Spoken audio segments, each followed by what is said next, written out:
This is a Sports Catastrophe production. Hey there, Heather Ho there, it's Jeff Cutastrophe. Welcome you to another Sports Catastrophe on this date.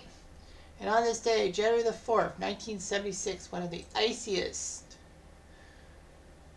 AFC title games, if not the iciest AFC title game of all time, happened between the Pittsburgh Steelers and the Oakland Raiders. Pittsburgh got to host the Raiders for the 1975/76 season. So anyway, this was a key matchup here. In front of 50,000 fans and on NBC with Kirk Gowdy, Don Meredith, and Al DeRogatis. It was a big matchup. As the Raiders and Steelers season, well, the Raiders were 11-3, the Steelers were 12-2, leading the AFC. Both teams won their divisional matches and met for the trip to Super Bowl number 10. This was the third time in 4 years that the Steelers would be going to the AFC title game. They took care of the Baltimore Colts in Pittsburgh in the divisional round to advance to the AFC title game. For the Raiders, this was the third straight time that they went to the AFC title game. They were the best team in the West and beat the Cincinnati Bengals, the wildcard team, 31-28 in a close one that could have gone either way.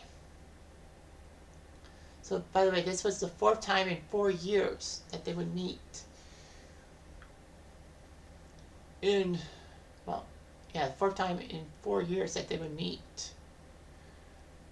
Pittsburgh took advantage, 2-1. Pittsburgh winning, of course, the Immaculate Reception game before Oakland got their revenge the next year.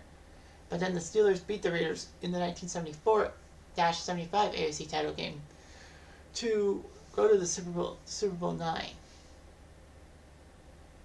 They did not meet during the regular season, and this was the first time that the seeding system was made to determine home field for the playoffs. So anyway, it was a defensive struggle because both teams would turn the ball over combined 12 times. 7 for Pittsburgh, 5 for Oakland. And you're thinking, well, Pittsburgh turned it over too many times.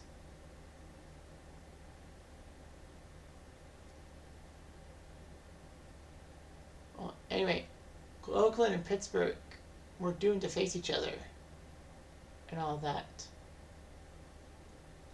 So anyway, of course, the first meeting between Oakland and Pittsburgh in the playoffs was the Immaculate Reception game.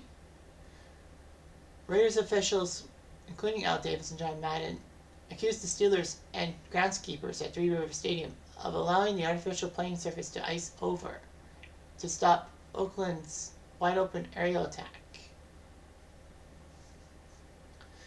So that's what I'm talking about with the iciness and all that.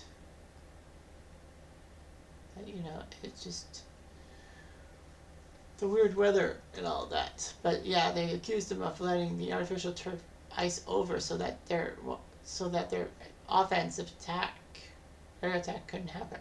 Anyway, the game was ugly, as Terry Bradshaw was picked off twice in the first quarter. Oakland had a chance, but George Blanda missed a 38-yard field goal.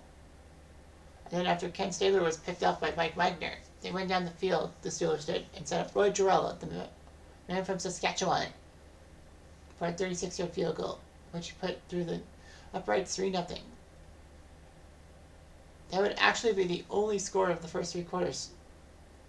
Practically, that's how the weather affected it. And, well, if Pittsburgh was using it to their advantage, why did they turn the ball over 7 times and Oakland only 5 times? In the third quarter, the Raiders had chances. The Raiders had a first down on Pittsburgh 16, which means they could have went downfield to tie the game. Unfortunately, Pete Benecek fumbled a pass from Ken Stabler, and it was recovered by Jack Lambert. And then Clarence Davis fumbled the ball at the Steelers 30, and Lambert got the ball again. Franco Harris got a 25-yard touchdown scamper to make it 10-0. Oakland dead stormed back as Stabler threw passes to Dave Casper and then completed it with a touchdown pass to Mike Siani. So anyway, Lambert got another fumble recovery, this time from Marv Hubbard, setting up Bradshaw's touchdown to John Stallworth. But Pittsburgh did not get the extra point. They missed it. And then when Monty Johnson actually knocked Bradshaw out of the game with a knee hit to the head, Oakland would get the ball back with 1:31 left and a chance. With 3rd and 2 at 18 seconds left, they decided to kick the field goal right there and then to cut the deficit to 6 and then go for the onside kick, which worked because Marv Hubbard recovered it and Oakland had one more attempt. Brett Branch caught the ball. Unfortunately, he was tackled inbounds at the 15, which meant the clock was running and game, set, match. Well, Lynn Swann actually was given a concussion by George Atkinson, and he was hospitalized for 2 days.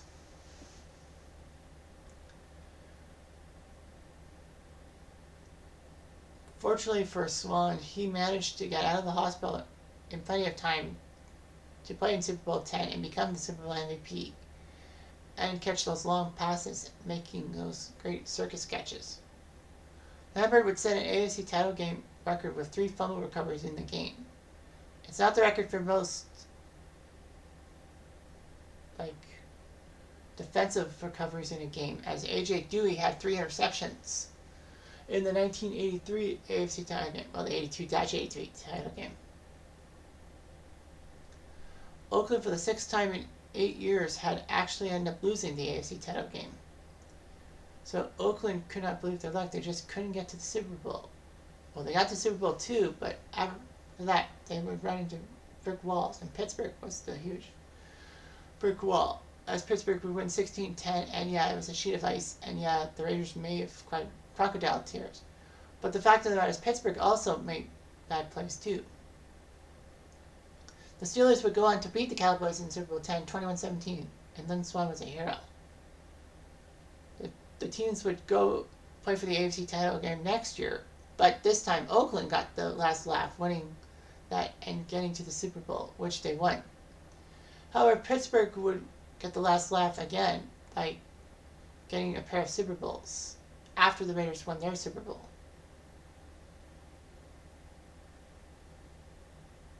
So anyway, Steelers and Raiders would move on from each other, in a sense, in the 70s. So, take it with a grain of salt. Anyway, I'm Jeff Diamond.